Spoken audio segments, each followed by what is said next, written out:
जेका बलदियाती इलेक्शन थी असांजो यूसी शेख मूसा जो चेयरमैन अब्बास जेके असां तक़रीबन 8-10 चक्कर बि चयो आहे त बाबा असांखे कुझु कमु ॾियो। जॾहिं हुन असांखे हिकिड़ो गुटसुट करे हिकिड़ो कमु चयाऊं मां तव्हांखे कमु हिकिड़ो ॾियां थो, काउंसलरनि खां साइन कराए ॾियो।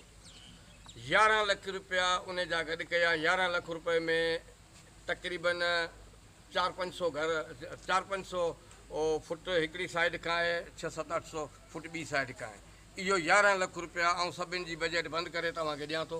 उहो तव्हां पंहिंजो PSC पाइप जेके आहिनि उहे लॻाराए उन्हनि जो मसइलो हल कयो।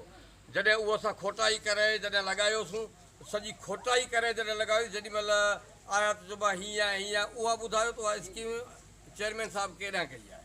तंहिंखां बाद में असांखां कुझु कार्ड वरिता आहिनि सिलाई मशीननि जे लाइ, ग़रीब माण्हुनि जा कार्ड आहिनि जेके ॾियो, सिलाई मशीनूं जेके आहिनि उन्हनि खे ॾियूं था, उहे बि कार्ड असां ॾिना आहिनि बाक़ाइदे, ऐं उन्हनि जी बि का ख़बर कान्हे।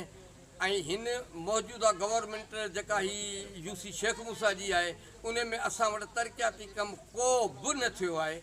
जे अगरि थियो आहे त उहो असांखे ॿुधाए त कहिड़ी जॻह ते थियो आहे, असांजो ॻोठु ॾिठो कर। असांजा 140 एकड़ जो ॻोठु आहे। उन पे असांजे ॻोठ तव्हां हालत ॾिसो, न लाइट आहे, न को सोलर सिस्टम आहे, न को रोड थोरो आहे। घटियूं तव्हां ॾिसंदा, मच्छर जो आज़ार लॻो पियो आहे, मलेरिया माण्हू पिया आहिनि, बीमार पिया आहिनि पिया।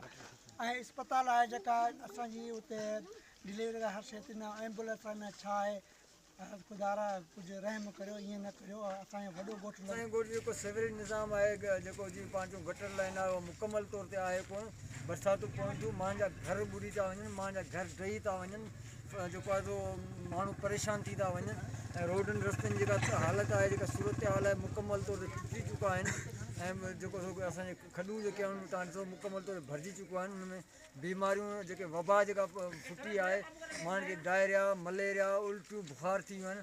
असां आला इख़्तियारनि खे अपील था कयूं, असां एहतिजाज कयो आहे, ऐं तव्हां साफ़ दोस्तनि खे अपील था कयूं असांजो कोई आवाज़ु आहे उहो आला ऐवाननि ताईं पहुचाए वञूं ताकी असांजे ॻोठ जा मामला मसइला हल थी सघनि। इहा त असांजे ॻोठ में का बुनियादी सहूलियत न आहे।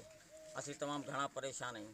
न मच्छर स्प्रे थिए थो, ऐं न उन खां पोइ चेयरमैन असांखे चयो त भाउ तव्हांजे ॻोठ में मूं 2 लाइटियूं ॾिनो फोक्स वॾियूं, हिते तव्हां हणो, का घाटी में का लाइट आहे, 25 लाइटियूं, 25 लाइटनि मां का हिकिड़ी तव्हांखे ॾिसण में अचे थी, फोक्स थंभनि में हणी ॾिसो भले तव्हां कैमरा करे ॾिसण में अचे थी। असांखे का सहूलियत कोन मिली आहे।